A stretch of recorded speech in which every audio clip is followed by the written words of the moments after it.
rahmatingni umid qilib, gunohkor bir til bilan Alloh azza va jalla. Ya Rasululloh, qalbimizdan olamlarga rahmat bo'lgan hayoting o'tidi. Qalbimizdan ko'ryapmiz seni. Mana sen bir yoshda Bani Said yurtidasan. Sana inik ana bo'lishni xohlamadi ayollar. Shunga bir tomchi yomg'irmi tushmayotdi. Ranjigan bulutlar. Bani Said qabilasida ochliq hukm suratdi. Kichik bir bulut bor ko'kyuzida sana oshiq.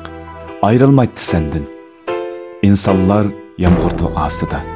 Hazreti Halime quchqiga aldı seni. Yüzünde bir sayiven seni aptaptın qo'g'dash uchun. Halbuki kichikkina bulut edi. Ko'kyuzida sana mabtun, sana bağlangan ve dua qilgan rahibning quchqidisan. Tangdashsiz go'zal ko'zlaringga qarab rahib acharchilikni unutdi, yağmurni, duani. Ammo sen unutmaydın. Canlarımız pida közlerin bilen kök yüzüge qaraysan. O kichikkina bulut ilmishidu qarashlaringga. Çoğuya, keyin naz bilen yağmur tamchilari tökeler bulutdin. Fakat köpünçe insan yağmurning tush sababini bilmaydi.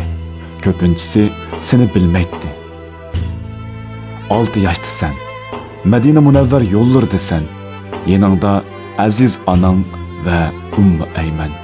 Dadangning qabristonligida yetimligingni his qilyotding.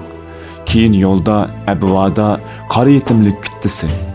Makkaga onasiz ketyapsan. Abdul Mutallib seni so'yatdi. Abu Talib yana boshqacha so'yatdi seni. Ey Rasululloh, Makka bolalari onalarini chaqiramdi sening yoningda. Ular ona deganda sen yerga qaramding. Makkaning shamollari qanchilgan kechalarda yoshlaringni Abvaga to'shidi. Qancha qitim ana deganingcha unsiz yosh to'kding. Payg'ambarim, sening uchunmi ona dedik onalarimizga, ota dedik otalarimizga. 25 yoshga kirding. Shundoq o'zgacha birisanki, hech kim sana o'xshab bo'lmagan. Sening xush hiding shafoatni yaysa, go'zal ovozing insonga ishonch tuyg'usi beradi. Chunki sen Muhammadul Aminsan. 33 yoshdasan. Rahmeting dunyoga dengiz to'lqini kabi yeyilmoqda. Mana ishing 35 bo'ldi. Qalblarni taqozo qilmay kagin, seni chaqirgan bu sada osmonlarda yangramoqda. Seni sig'ingan qalblarga huzur bo'lib kagin, ey Rasul, nur tig'ida sana bir chaqiriq bor. Mana ishing 40 ga yetdi. Hira nur tig'idasan. Osmondan Jibril sana qarab tushmoqda. Sening uchun ey Rasul, taraf-tarafdan salat va salom yangramoqda. Sen koinot bag'ridan hasrat bilan chiqqan bir sen. Qarang'u kechalarimizga sabah, zulmatli ko'zlarimizga bir nur sen. Zulmatli kunlarimizga bir nur sen. Sen Habibullah sen. Sen Nabiyullah sen. Sen Rasulullah sen. Sultanım, ular seni nimishqa parakanda qiladi? Nimishqa sana azor beradi?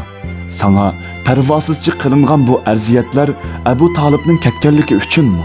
Himoyasiz qolganliging uchunmi? Ka'bada yig'lig'ining ko'z oldimizga keladi. Taga yo'qliqing ajab tezli bilindigu degining haramda namoz o'qigining yodimizga keladi. Bishingga nijosatlar ortildi. Boshlar pida u muborak bishingga. O talaysizlar sana qarab kulishdi. Makka ko'chalarida biri sana yugurib kelyotdi. Yugurib keldi, xuddi yerga tushgan arshi a'lodek. Yugurgan kim deb bir savol qopladi hamma yerni. Bu yugurgan kim? Javob berdi biri. Muhammadning qizi, avliyolarning onasi Fatimatu Zahra. Yüzünni, ko'zingni sürtdi, yalğız qizim. Sana yeryüzüde eng o'xshaydigan, yurishimi sen, yig'lishimi sen, kulishimi sen. Yig'limi qizim deganing tushdi yodimizga. Seni nimishqa yurtingdan chiqarib etadi.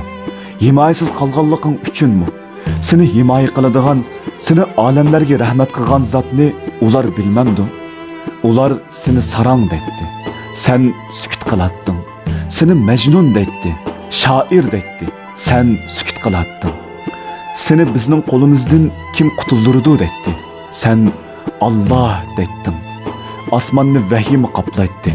Sen Allah deydin. Arshi a'lo titratdi Badrda. Allah deganidin 3000 farishta tog'il otlariga minib tushdi.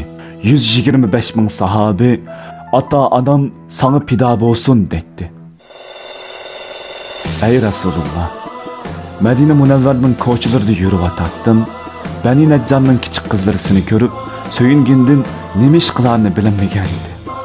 Ulardan meni yaxshi ko'ramsizlar deb so'ragan edim. Ha, seni bek yaxshi ko'ramiz ey Habibulloh degan edi. Sen meningmi sizlarni nihoyat yaxshi ko'rdiganligimni Alloh biladi degan edim. Bugun yashayotgan yoshlar bor. Bani Najjarning qizlari emas balki, ammo ularmi seni bek yaxshi ko'radi. Seni o'zlaridanmi ortiq yaxshi ko'rdiganligi ularning ko'z yoshlaridan ma'lum. Sendan boshqa hech kim yo'q. Seningmi ularni nihoyat yaxshi ko'rdiganligingni Alloh biladi. 63 yoshda edim. Rafiqul a'lo duolarida edim. Sana qirlari oq, siziqlari qora yungdan bir kiyim to'qilgan edi. Uni kiyib sahobalarning yeniga chiqqan va muborak qo'llaringni tizlaringga urib turib, ko'ryotamsizlar, nima degan chiroyli ha degan edim. Kengashdagi biraylan sana ata onam pido bo'lsin ya Rasululloh, uni menga bersang degan edi. Kiyimni yoqtirganingni bilib turib, sendan bir narsa so'ralganida hargiz yo'q demaydiganligingni bilib turib, nima ish so'ragan bo'lg'itdi ha? Ma'qul deding o zatqa va sen yana ko'ni yamoqliq kiyimingni kiyding. Do'sting bilan jam bo'ldiganga bir hafta qolgan edi. Sana avvalqisiga o'xshash kiyimdan yana birini tikishdi, lekin sana kiyish nasib bo'lmadi. Abu Hurayraning tili bilan xabar bergan edim. Mendan keyin shundoq kishilar keladi. Kashki melimizmi, avlodimizmi bo'lmagan bo'lsa, faqat payg'ambarimizni ko'rgan bo'lsak deyishidi. Va Hazrati Anasga ularga bo'lgan sig'inishingni aytdim. Meni ko'rmay turib, menga iymon etgan qarindoshlarimni ko'rishni bakmi xohlaydim. Sultonim, ey Madina munbirida ummati deb qayg'urgan qadrli kishi. Ey Makka mihrobida olamlar hisobiga Alloh degan so'yimli kishi. Bizga mehr shafqat baxsh etgan ishkingda tiz cho'kdik, bay'at qildik. Rabbingdan bizga nima akagan bo'lsang, amanna dedik, itoat etdik. Ya Rasululloh, sen yanada 40 yoshda va hozirmi ummatingning beshidasan.